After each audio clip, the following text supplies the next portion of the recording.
at the end of this session, you're going to know your own love language. And also, I'm going to invite you to at least have a guess at your partner's love language, or maybe the love language of a prospective partner. But first of all, by way of introduction, I'd like to introduce Alice Weller, who I'm going to speak a little bit about and embarrass thoroughly, I think. Hello. Hello, Alice. Nice to meet you. Nice to meet you. Well, but we haven't just met though, have we? We haven't just met. As I say, I'm going to embarrass Alice a little bit in that some of you may be aware that I had a very, very messy divorce a few years ago. Very painful, very expensive. And Alice is my therapist. And Alice has taught me more in the last few years than perhaps the British education system taught me in many years. Yeah, sure, I could do maths, I could do all the techie stuff, but I was, and to a large extent probably still am, emotionally illiterate. But Alice introduced me to the 5 love languages by a gentleman called Gary Chapman. That's right, isn't it? It's Gary? Yeah, Chapman. Yeah. An older gentleman than me, and there aren't that many of those nowadays. A little bit of a god bother, I have to say. I was a bit concerned. I don't do Jesus. No. But if I do, we perhaps that will be the subject of another live. Perhaps in fact, before I go into the 5 love languages, we should perhaps say that we're going to be doing these regularly for the next few months on a Thursday at 1800 hours, medical emergencies and other life events permitting. So if there are other things that you'd like us to talk about, then let us know. But to go back to the 5 love languages, and then I'm going to hand over to Alice for a moment. The 5 love languages, book by Gary Chapman, provides a framework, a vocabulary, which allows you to understand your own needs and understand needs of potential partners. And I have to say that I believe that this should be taught to everybody in school. Had I known this a decade ago, 15 years ago, I think my marriage would have been very different. And since learning about it, relationships following the marriage have been very different. I just think it's brilliant. And I think Alice is brilliant. And I'm going to shut up now and let Alice demonstrate just how brilliant she is. Off you go. Thank you. You too are brilliant. And yes, the 5 love languages to me, not only in my professional sense, I love teaching people, and hopefully we can bring some new revelations to people out there, but also in my own personal life, the love languages, why the need to understand other people's love languages, because quite often relationships are difficult. They are so difficult. It's difficult enough every day dealing with our own life and our own problems, let alone bringing 2 people or more into the mix. So, or more. Wow. Well, hey, 2021 now. Yeah, there's one for a future week, isn't there? Yeah, week 3. There's a pun in there somewhere. So the love languages are really here. There's 5 that we're going to go through today, and just an overview of them before we delve deeper another time. They're really the languages that we hold, and how we feel, take in and want love. And to understand our partners means that we can communicate with each other, and sometimes resolve those conflicts that naturally happen in all relationships, and understand why they're happening. Doesn't mean that there needs to be some big psychological desire or need that we have to fulfill, or even a counsellor that we need to go through. I think the love languages should be looked at with everyone. The driving factor really is that we as humans need and want love, an innate desire to be loved and to have love, no matter who we are. It's just we love and want love in different ways. And that's not just in terms of cereal, is it? We should make this point, by the way. This is going to go on YouTube. YouTube doesn't allow for naughty words or adult words. So wherever you hear the word cereal, and we'll be talking about cereal a lot, we mean SEX. So we're never going to mention that word. We're going to refer to it as cereal. One of the people that I follow on YouTube, Daniel, who I'll send this to, coined the phrase cereal, and we're going to nick it unashamedly. Anyway, I didn't mean to interrupt, but physical touch, all that's not necessarily about cereal. So yeah, let's talk about cereal, baby. Fantastic word. So should we delve in? Let's go straight in to... Before we go right into it, so the why, we're always taught to talk about the why. So why do we need to understand the 5 love languages? It's so that we can avoid conflict, so that we can get on with other people. Is that correct? Yeah, so we can understand, first of all, what are love languages, how we want to receive love from someone else, but also how our partner might want to receive it as well. And that might be very different from how we want to receive it. Okay. And as I said, we all want to be loved.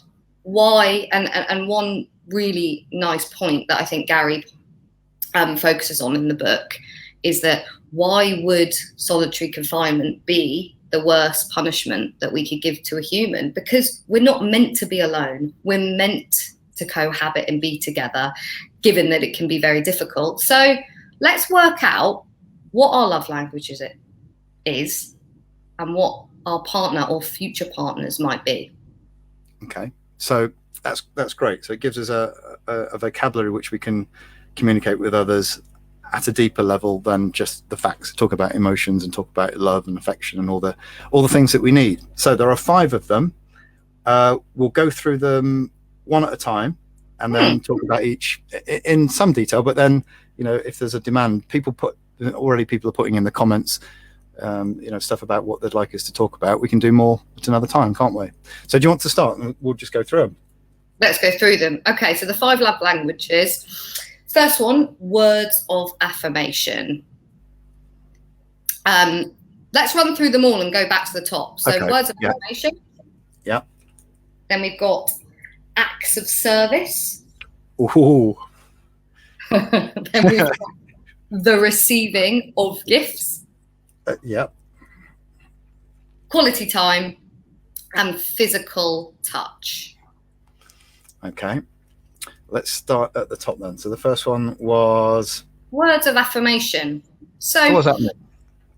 That would mean that the love language is wanting to be heard through words, communication, through verbal affirmation. And that could be in the form of kind words, encouraging words, even humble words.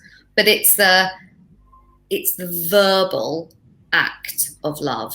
So not just I love you. It could be I really enjoyed what you did that day. Thank you for doing that.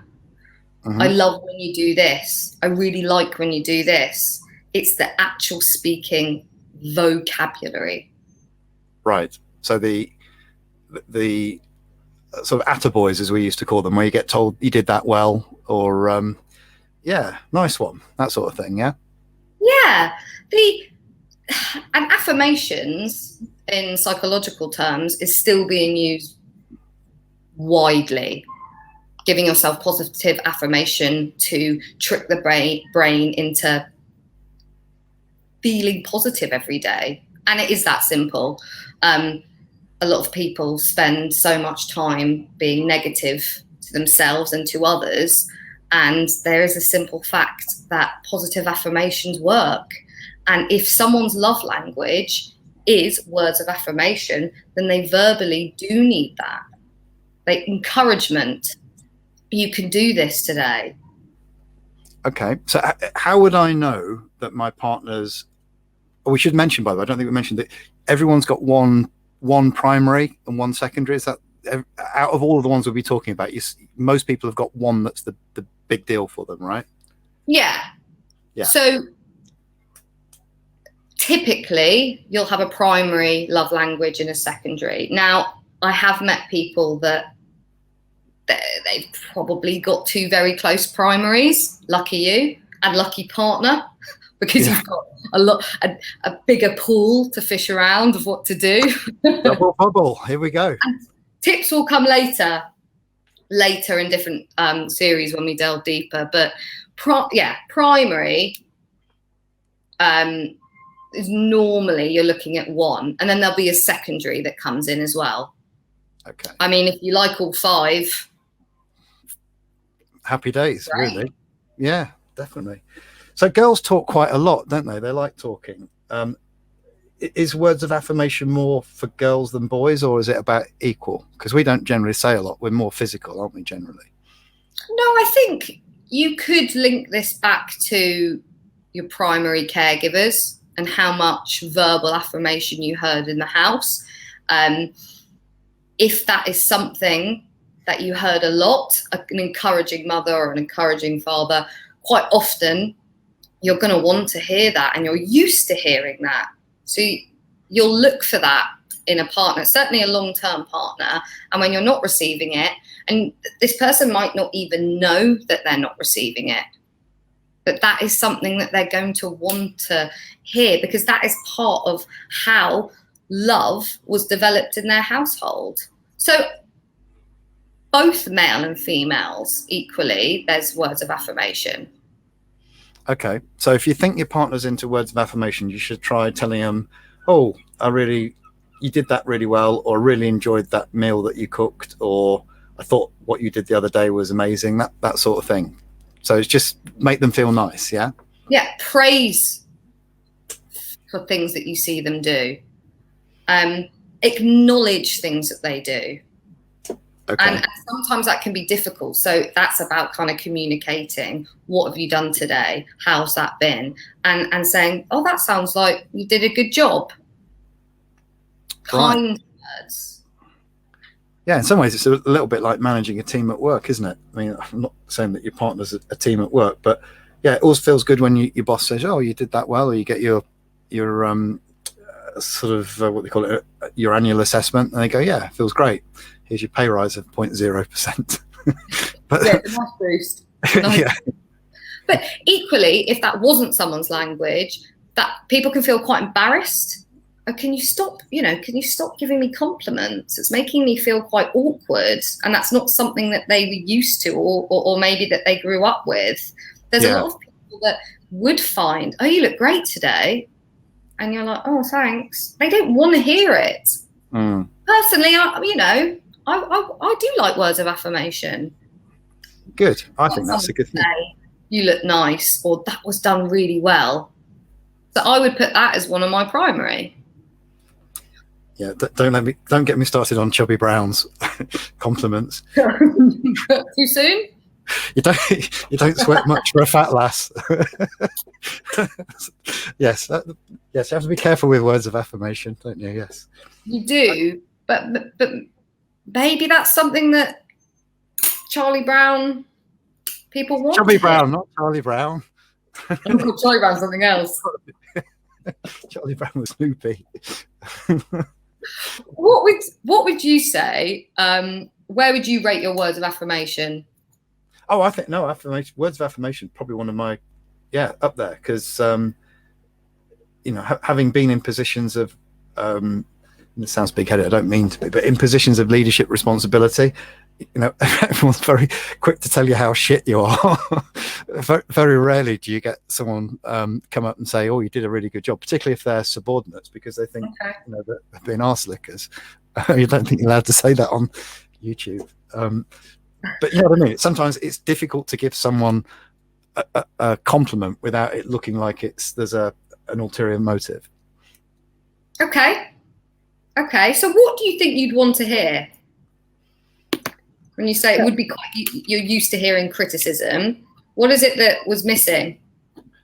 Well, just sometimes just say, you know what, that was a really good thing that you did, without them following up with the 10 things that you messed up. So, just stick with the compliment. don't then lead it into a segue of of crap, which often happens, doesn't it? Yeah. At least make it a shit sandwich, if we can say that word. Yeah, I think we can. I don't know. I'll ask YouTube whether we can get away with that. We'll see, won't we? We'll see whether we can dub it out. get demonetized from a channel that's not even been monetized. We shall see. So, words of affirmation. If you think your love language is words of affirmation, type that in the comments and let's see. Assuming that there's anyone listening. There are people listening, and there'll be people listening later on. So, words of affirmation, very important. Never say you're shit. Say, yeah, I thought that was a good thing that you did. No, the opposite. You're great. Yeah. But as I said, it isn't as simple as that. It's finding out how, if someone's love language is words of affirmation, how they want to be affirmed. Is it kind? Is it humble? Is it you're bloody fantastic? And actually they want to have the sun sort of shining. Yes. Sunshine. Yes. Yeah. Good. So that's words of affirmation. Let's move on. Yeah. What's the next one on the list? It's acts of service. Why do I always laugh each time I brought it up? Well, I always just think while you're down there, but that's not what you mean, is it? No cereal talk yet. No cereal talk yet. No. So acts of service would be, I reckon, taking the bins out or putting the shelves up, that sort of thing, yeah? Yeah. So it's an act that symbolises love. Right. If you like. And for some people, an actual act of doing something like chores shows them their love. Equally, it could be cooking for them. Mm-hmm. Driving them around in a car. Driving them around in a car, taking them out on a day trip. I mean, yeah, lovely. But it's the act of doing something that symbolises the love. And actually, this is one of the, I'd say, the easiest ones, that if it isn't your love language, but it's your partner's, that you can learn. How would you know? How would you know that your partner's love language is acts of service? Is that when they just nag you to do stuff all the time? Yeah, so that's a really good point. Quite often, when you're being criticised by someone or criticised by your partner, they are actually telling you what their love language is. Ah, okay. Why are you doing this? Why aren't you doing this? And it's done in a nagging, so a demanding way. But actually, that's something that they're holding as quite important. If it was done as a request, I'd really like you to take those bins out. Slightly different. Then as a request, it can equate to love, but a demand just throws that in the bin. Yeah, because then you resent it. Oh, bloody hell, there she goes again. Oh, I'll put the shelves up one day. Yeah, stop going on about it. It's only been 6 months. So another clue is how sentimental someone would be. Do they keep things from their trips? Do they like pictures of everyone up on the wall? Are there things that symbolise a good time, a memory, a symbol of love? So that's quite a big indicator as well. And for people that might find it emotionally hard to get close to someone or verbally to show love, to pick up an act of service and buy something, and it doesn't have to be monetary, but find something that might remind them of the person, or I think they might quite like this. Second hand book off the top of my head. That's quite an easy one to pick up and do for your partner. Yeah, I like that one. I think, yeah, I would find that easier because it's something tangible. I don't know, I don't want to be sexist again, but I think blokes tend to think, oh yeah, I really want to make my partner happy, but I just don't know what to do. And you know, it's so frustrating sometimes. It's like mind reading costs extra. It's like, I will do anything, but I actually need you to tell me what makes you happy, and then I'll do it. You know, I'll go to the ends of the earth to make you happy. It's just mind reading. Women are so difficult sometimes. Just don't know what on earth they want. But I mean, with the acts of service comes the sort of, it kind of goes into another one where you could be looking at the time spent with someone, which would go into another one, which is quality time. So that can sometimes cross over. So it's good to notice, what is that act of service that people are either demanding or wanting. It also goes into gifts. So there's a lot of crossover with them. So sometimes, and when we go into the tips, we can really narrow down, what is my partner asking for? Right. And there's a lot of cultural differences as well. But I think when we've discussed this before, we've seen a huge amount of crossover. Mm-hmm. That globally, that these love languages are transferable and can affect everyone. And there are cultural differences, but I mean, everyone in the world wants love.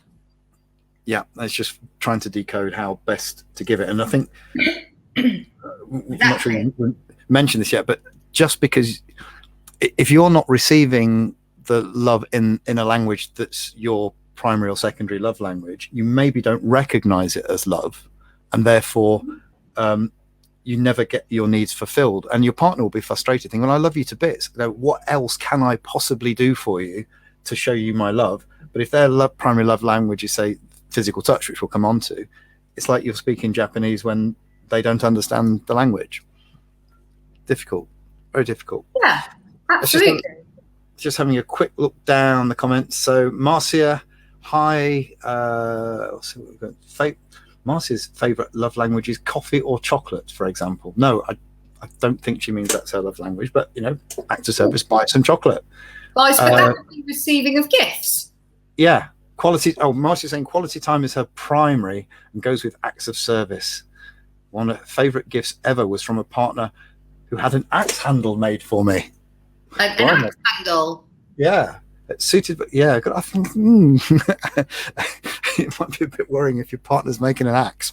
Don't know. Physical touch, who knows? But thank you for your input, Marcia.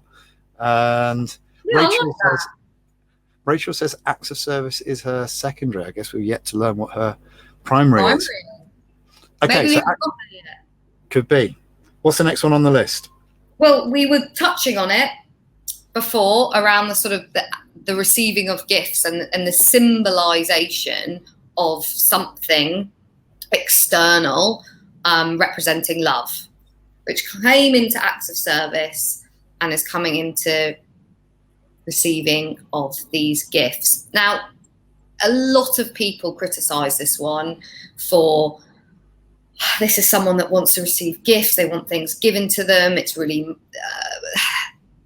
consumerism in this society, but actually it doesn't have to be monetary at all. And I think in one of the comments that you said there, Pete, coffee or chocolate.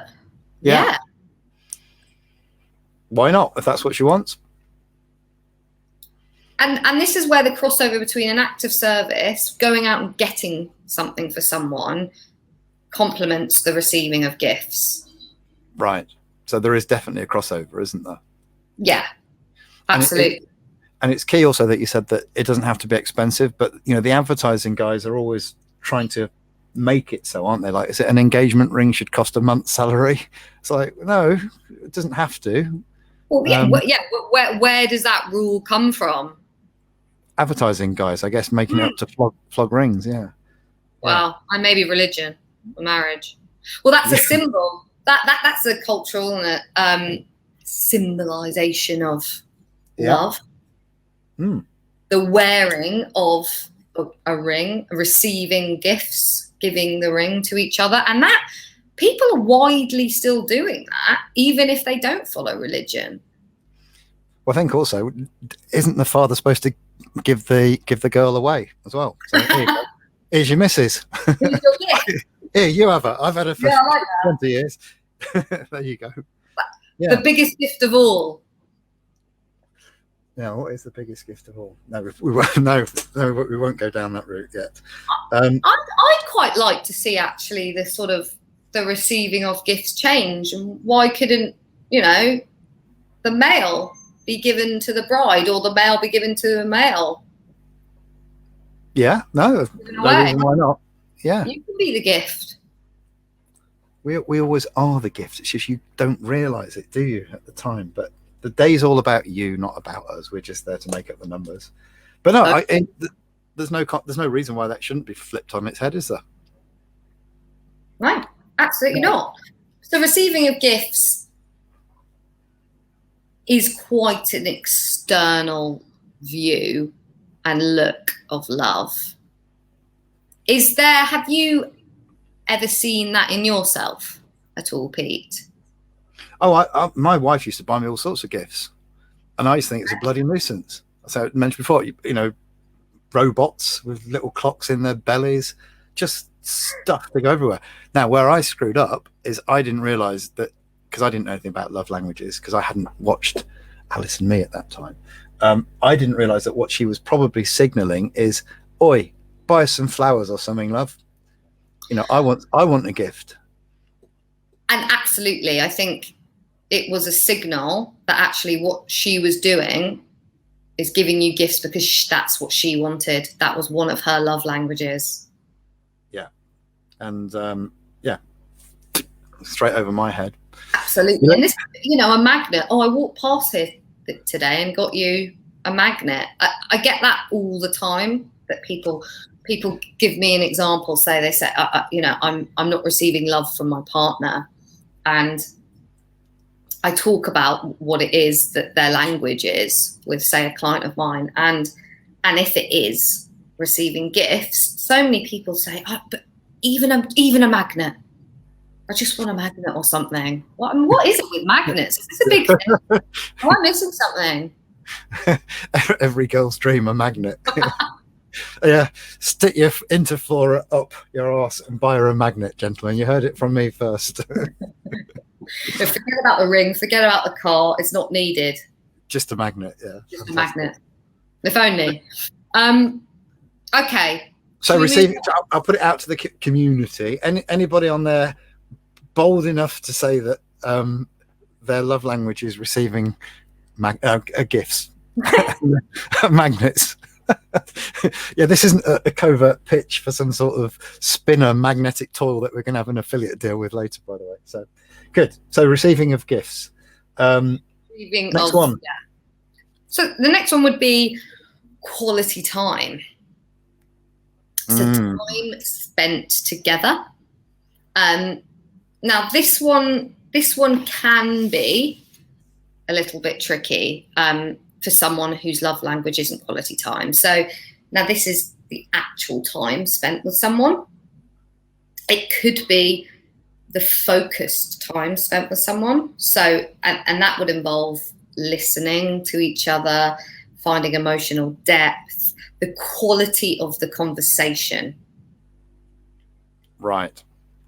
And if someone's love language is quality time and wanting to talk and wanting to, you know, do all the things that I love, basically, me. It's all about me. Talking about emotions. If that isn't someone's love language and they can't, for whatever multitude of reasons, get to that emotional depth and share it with someone, that's where we could run into a few problems, and not being able to offer that to your partner when you can't get there yourself to that emotional depth. Have I made that clear? I think so. Yeah, I think that's clear, and I think it's something that certainly many of my friends struggle with. I certainly used to, maybe still do to an extent, but it's quite scary for us because it's almost like at the risk of being sexist. Now, I'm not deliberately being sexist. Maybe I'm making a generalization, but we as men are not taught to go to those places. It's difficult for us to have those conversations because we're never taught that that's what we should do. We're much more about doing as opposed to feeling, I guess. So you want to sit in, you know, I was being a typical bloke. Oh, bloody hell, she's on and on and on and on about he said, she said. I don't care. You know, there's a film on at 11. Can we just hurry up, get it out of the way? Very dismissive, and it must make women feel, or partners feel, really lonely as well. Well, yeah, not listened to or not heard. So from, say, the partner that you're talking about point of view, if that was her love language, then there would be, that bloody word compromise comes in, where there'd have to be a way to work out what it is that you can offer. And if listening is easier, that would be the start, to actually give the time to listen to whatever it is she wants to talk about, or do an activity to spend quality time.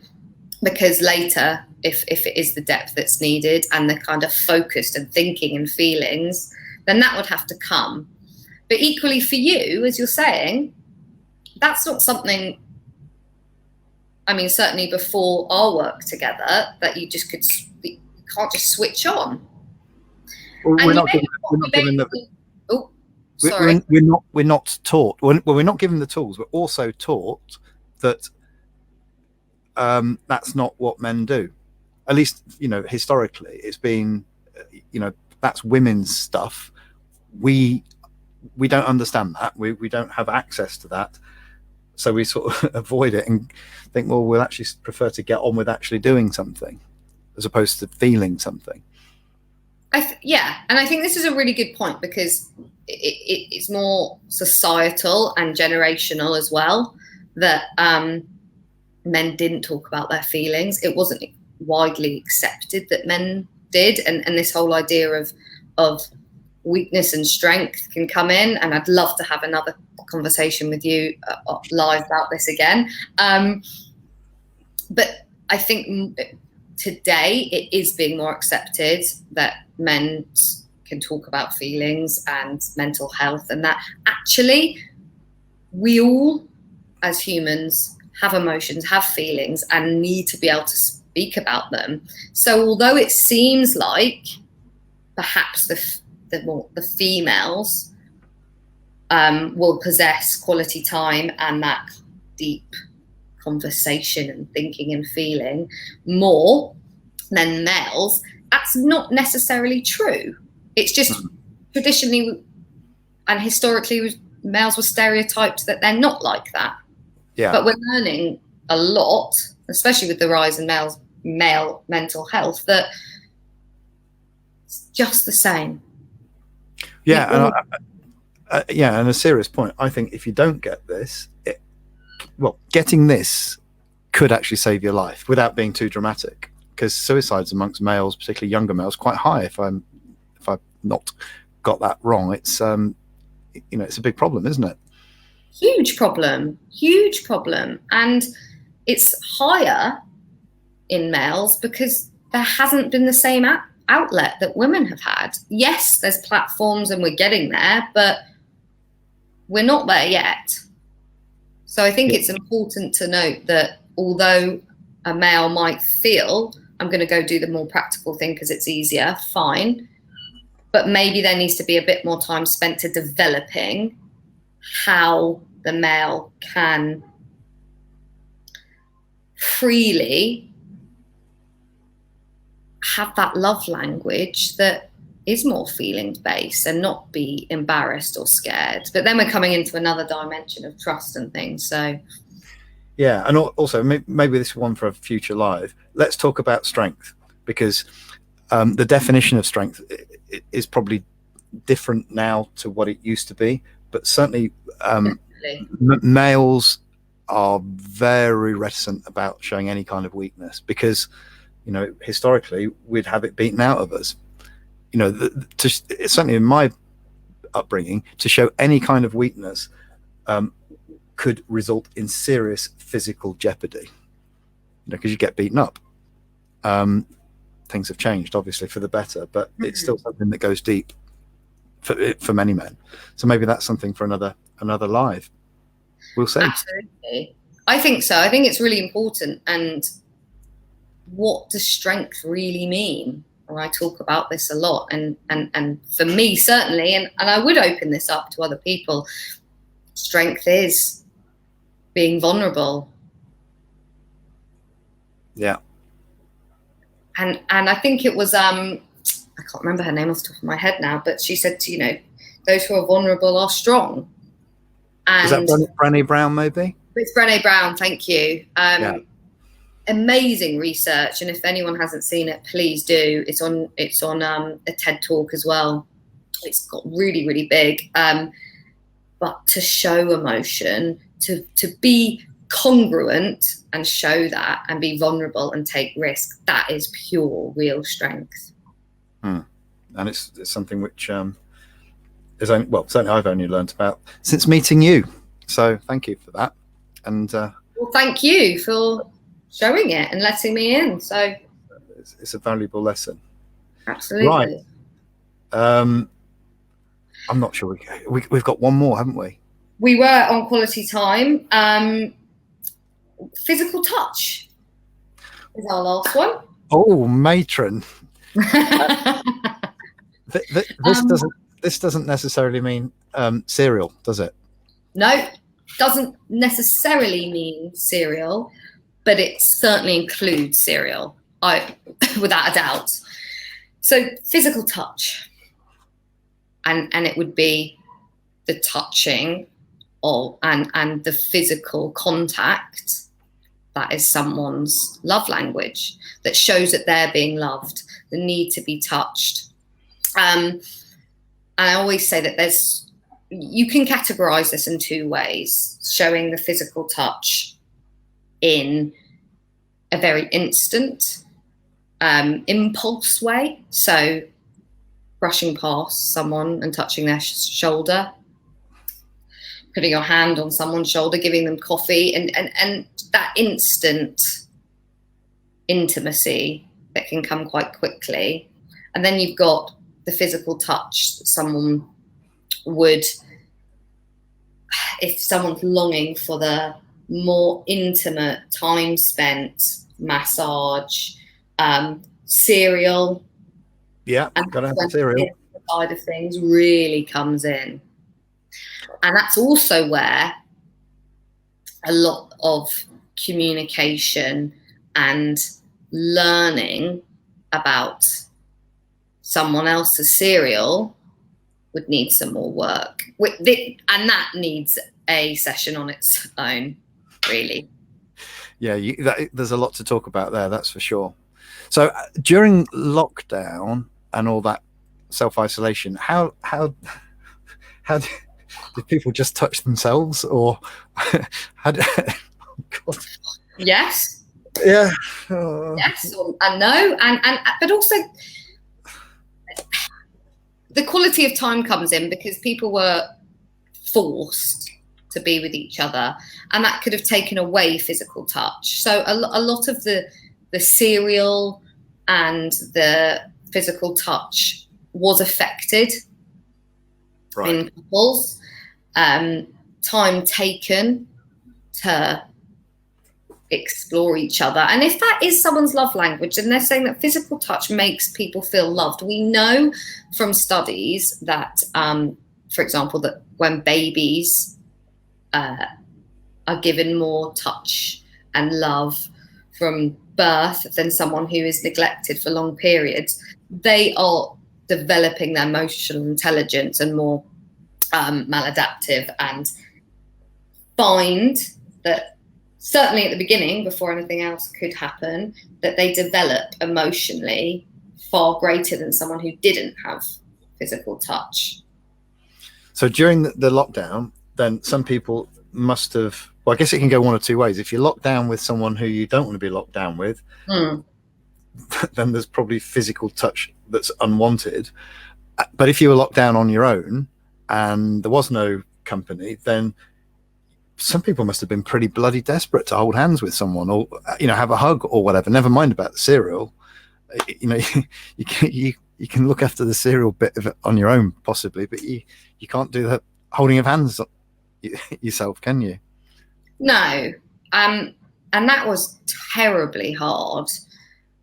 And I think I'm not sure about you, but I saw people craving any type of physical touch, and that was so compromised that even looking at someone in the eyes became part of people's physical touch because they couldn't physically get there. So that was terribly difficult. And if that's your love language, then my goodness, that really impacted on the mental health side. Yeah, so some people would be pretty desperate, wouldn't they? Would have gone bad. Yeah, so 5 love languages. Let's just ask for a poll, people watching. What do you reckon your love language is? Stick it in the chat, or if you're watching this on YouTube later, stick it in the comments. Do you know your partner's love language? Because the next thing, I guess, is, are there sort of certain combinations of love languages which are particularly compatible, or ones which are, have got failure written all over them? There's definitely combinations, like we were talking before, on the emotional side that are a bit more difficult and would need more work. However, with physical touch as well, that can make or break relationships, because if someone is really adverse to physical touch and someone really craves physical touch, then we could run into trouble. So we've got, obviously, we've got receptors in our body, which create neurological stimulation or response. Yeah. That's on the more physical side, and we need to look at what's that doing psychologically. So for someone that's receptor, instead of feeling like, oh, this is nice, it could be danger for someone else. Right. Someone feels warm, someone feels cold, someone feels love, someone feels harm. Depending on maybe life experience, life trauma, even just not experiencing that at all. So this is a really, really important one to note, that if someone is very adverse to physical touch, we might need to understand why before you start enforcing any touching, but certainly a lot of cereal. Yeah, it's important. Otherwise, you could freak them out big time, couldn't you? Communication is key, and I think that's so important across all of this. I mean, it's difficult though when people don't understand the 5 love languages. That's why I think everybody should be taught this at school. Absolutely. Teach a load of stuff you never need. I've never integrated anything since I left school, I don't think. But no one ever mentions this, do they? No, they don't at all. And I definitely think life skills should be implemented in schools or colleges or universities, something. That wasn't me. that was a boat on the river. I think that was my side. Yeah. On that note, the love languages are essential, and they don't have to be overcomplicated. Yes, as we said, there's pairings that are a bit more complex, but actually, if we learn what our love language is and we learn what our partner's love language is, then there are so many things we can then look at, or you can then look at, to develop how you're both giving and receiving love. So maybe when you go on a date, the first thing you should say is, what's your love language? I don't know. Here you go, love. Read this. For the second. Yeah. I mean, it's a bit simplistic, but on the dating profile, you ought to better tick the couple of boxes, like which one's which. Yeah, and I think they're doing similar things. Certainly the touch in the more risque serial type dating. How do you like your cereal, love? Yeah. Yeah. How do you take the cereal? Yes. I think it's really important. Yeah, as you said, but it can sound simplistic, but I think making things simple. That was a boat again, wasn't it? Yes. That's me. It's key. Yes, well, they always say that experts simplify. It's very easy to make things complicated, and it's quite difficult to make things simple. And that's why I'm a big fan of the 5 love languages, because it takes something which is, or can be ostensibly very, very complicated, and gives you a 5-step framework, at least something to hang your coat on, and something to talk about and use as a common vocabulary with a partner or potential partner. So required reading. We're not even on commission here, are we, Mr. Chapman? Absolutely. We just love it. We just love the love language. There's also a test if you type in 5 love languages that you can do to help you find them out. Oh, is it? Okay. However, I am a bit skeptical on them. So exploring them with yourself or your friends and your partners is more fun. What would you say then, Pete, is your primary and secondary love language? I would say probably primary is words of affirmation, and secondary is physical touch. Yeah, but not necessarily serial physical touch. And I think there's again, we're going off topic, I think, from another one. I think that there's sometimes a misapprehension that all men are just interested in one thing, and it's I have to beep it out now. Serial. It's not the case. It's not the case. No, but and also there's a lot of women that serial is really important. Exactly. So the stereotypes are perhaps wrong. Well, they're wrong, and also they're being changed, which is great, because at the end of the day, I think, as you say, the common denominator here is everybody wants to be loved, and some people do things which they would prefer not to do in order to get that love, and that's unhealthy, isn't it? But again, the 5 love languages help people understand what really makes people feel wanted, feel needed, getting to know yourself and your partner better. And there's nothing wrong with that, and everything right with it, one could argue. Everything right. And that will then lead to happiness and a more loving relationship. Who doesn't want that? Exactly. And with that, I think, given that it's we've been going for 48 minutes. We didn't even know how long we could go for, did we? I reckon we should perhaps leave it at that, and then ask people in the comments, in the whatever, the up, down, whichever platform you're watching on, if you found value from this. Brilliant. If you haven't, well, it's your fault. If you tuned in for 48 minutes, you could have gone out elsewhere.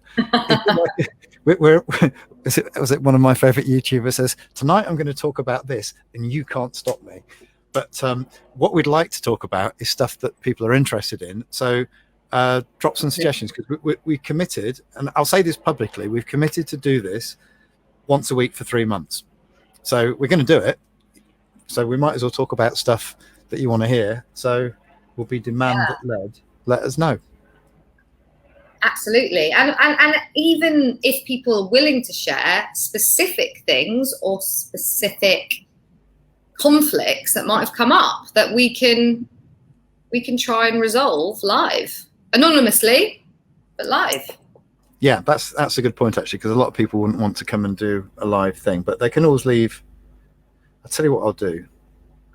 I'll set up some mechanism and post it in the comments, up, down, whatever, where they can fill in an anonymous form, or they can say, "I'm asking for a friend." That's what they was. Yeah, my friend. That was like the agony aunt at the back of the newspaper. Yeah, that was what it used to be. Yeah. Was it? No, Delia was the cooking lady, wasn't it? Or was it agony? Oh, I don't know. Oh, what's she called? Is it Claire Rayner? I don't know. That some lady. Someone, if you know, put it in the comments, because help me out. Wonderful. So I think we'll wrap up with that. So lots of love languages, lots of love to everybody. Genuinely mean that. Hope you've enjoyed it. We certainly have. And I think it's time for a glass of wine, maybe even champagne. Oh, champagne. That's my love language. Let's do it. I've got to work out how to stop this stream now. Bye for now. Thanks, Alice. Cheers. Bye.